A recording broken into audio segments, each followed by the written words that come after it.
Xbox is back, baby! What's up, nerds, and welcome to In-Game. I'm Hoops4, and today I'm going to show you highlights from the recent Xbox showcase, and share my thoughts as we go. I really wasn't quite sure what to expect from this showcase, other than a ton of Starfield hype, but honestly, I was really happy with the whole experience, and I'm super excited about this, so without further ado, let's enter gaming.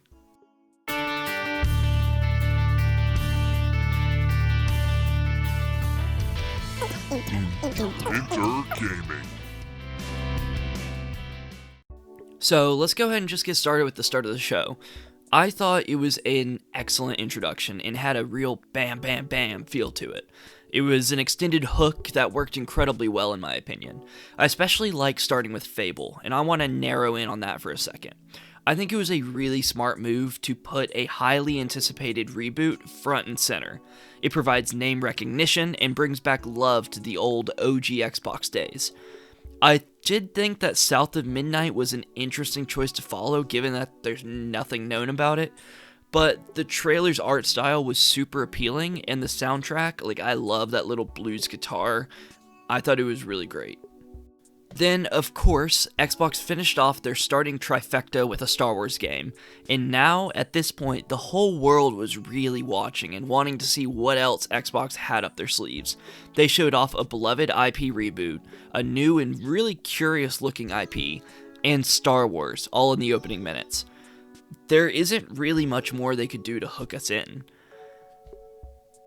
The next couple of announcements were 33 Immortals, which looked kind of Hades-esque with a bit of multiplayer involved, Payday 3, which looked like a ton of fun and just stuck with the Payday formula, and Persona 3 Reload, which isn't really my type of game, but I think that people that are into the Persona games will be really happy with that.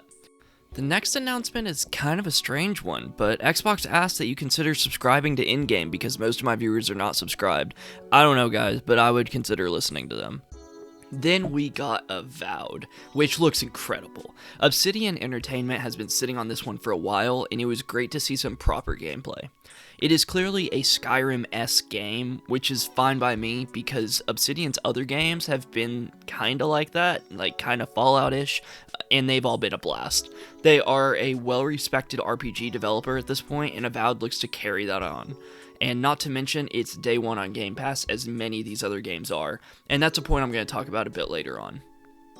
So I'm going to quickly go over a few of the next announcements here. There was a Sea of Thieves crossover with Monkey Island, which was a really interesting combo, and that was followed by a new Microsoft Flight Simulator, and then that was followed by Hellblade 2: Senua's Saga, which had an excellent trailer. Like a Dragon was next, and that wins the award for the weirdest trailer at the show by far. Next was a new Fallout 76 DLC, which I found really surprising. I really didn't think that Bethesda was going to continue throwing resources towards Vault 76, but I guess I was wrong on that. I really thought that with Starfield coming out, they would move past 76 and kind of sweep it under the rug a little bit, but I guess they want more support still. A new IP called Path of the Goddess was announced, and that was followed by the new Forza Motorsport. And I'm not much of a racing fan, but I can't deny that it looks really good. And especially because it's day one on Game Pass, I may even have to try it out. Elder Scrolls Online expansion Necrom was given more details, and Activision Blizzard dropped a massive trailer for Overwatch 2 outlining some of the upcoming new features. I will continue to give Overwatch 2 and Blizzard lots of flack, but this trailer was well done, and it was super unexpected, so credit where credit is due, they did really well on this one. Persona 5 Tactica was shown off next, and it looks to be a good addition to the Persona lineup, but once again, that's not really my kind of game, typically. This was followed with a Starfield trailer, but I'm going to talk about the Starfield Direct a little more later. This was just a small trailer in the middle of the show. A few indies got love next, including a mountain climbing game, Jasant, a horror game, Still Wakes the Deep, and a fun-looking action-adventure game in Dungeons of Hinterberg. I really love the art style of Hinterberg, and I think it has a ton of potential if done well. I will always love indies and always give them a chance, and that one seems to have the most potential to me. Then Johnny Silverhand, better known as Keanu Reeves, announced the new Cyberpunk 2077 DLC called Phantom Liberty. Cities was after that, and it looks to be a chill city building game, and Metaphor looks to continue the success of Persona with a new IP name. Towerborn is next, and it seems to be an interesting concept, but I'll have to see more gameplay to really have any thoughts on that one. So Clockwork Revolution was how they closed out this part of the show, and it deserves its own talking point because holy crap, I want to see more of this game. I genuinely thought it was going to be another BioShock game, even though I know those games have been in development distress recently, or maybe even Judas, because that one has been announced. But wow, I was blown away by this one. And the time-bending nature combined with like that BioShock aesthetic, it felt like BioShock Infinite with like time-bending now. So I really hope this one becomes a hit in its time. I really can't wait to see more about this one. And its concept in art, it feels incredible. So after all these games, then we got a little bit of hardware information because there is going to be a new black Xbox Series S with an increased 1TB SSD. And this no doubt has to do with the launch of Starfield.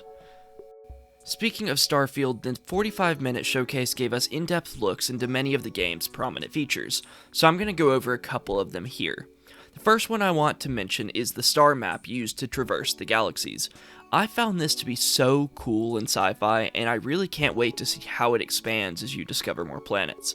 At this point, they also discussed how some planets will be filled with procedural generation, so I'm really curious to see how that turns out as well.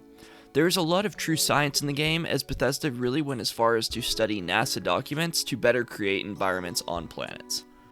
As far as creating immersive RPGs, Bethesda have been doing it for some time, and large skill trees have become a staple of theirs. As we know, BGS have been delivering deep and intricate skill trees game after game, and Starfield is no different. In Starfield, there are 5 separate skill trees, each for a different gameplay aspect, and each of those is filled with a large number of skills. Each skill then has 4 ranks, each can be unlocked by completing increasingly difficult challenges. The last thing I want to explicitly talk about is the character creator, which looks incredible. I'm not even one to spend a lot of time in the creator, but heck, I think I could get lost in this thing. I know plenty of other people are going to go nuts with the amount of detail in this system. There are plenty of other big talking points, such as the overhauled combat system, factions, light design, starship options, and plenty more. If you want to see those, I will leave a link to the video down below. But those were the big ones that I wanted to make sure I mentioned in this video. I do have one last point before I move on, and it is a slight negative, that being that Starfield will be locked at 30 FPS on console. I personally don't really mind this too much, but I understand that this is a big disappointment to many. If it looks good and we get a true and consistent 30 frames, I will be just happy. So, after all this, all the detail and the litany of games in this showcase, where does that leave Xbox? Well, while the proof will inevitably be in the pudding, I think Xbox showed up and showed out here. They had big names, new IPs, gameplay, cinematic trailers, lots of releases both this year and next year, and a ton of day one on Game Pass releases. The title of this video says that Xbox is back, and I think they are showing good form now. I have been criticizing Xbox as much as anyone recently, for instance, with the abysmal launch of Redfall. But this showcase could be a turning point. Xbox is going in an entirely different direction from Sony at this point, and it looks like the model may finally provide dividends.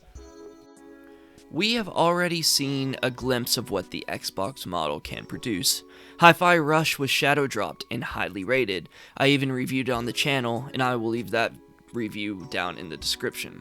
With the number of studios under their belt, Xbox can fill every release window with something special. As long as they can stay away from more Redfall incidents, I really think the future could be bright for Xbox. But now, they need to deliver. Having a great showcase is one thing, but they have to have the games to back it up. Starfield, I still believe, is make or break. I am so excited for it, I will be the first to say, but coming at it with a level head, it absolutely has to be good for Xbox's sake. If they pull it off, and it plays like they say it does, then I think that it will not only be huge for this year, but it will set up the console for years of success. And that's not even talking about the number of Game of the Year awards that this could potentially win. One final point I need to discuss is the large number of games that are coming to day one to Game Pass. This is massive, and it's critical to Xbox's whole strategy. Xbox has enough revenue from Game Pass that they don't need, at this point, for every game from them to be a massive AAA experience. This is contrary to Sony's model. Game devs can just create good games worth joining the subscription service. This also gives players the chance to play games without being locked behind a massive paywall that's too big of a risk for a game they may not like. Game Pass is the best deal in gaming, and if Xbox keeps building it, the future may just be pretty dang bright. Thank you guys so much for watching. Let me know down in the comments what your thoughts are on the showcase, and if you enjoyed the video, then please leave a like. I will see you on the next one, nerds. Peace.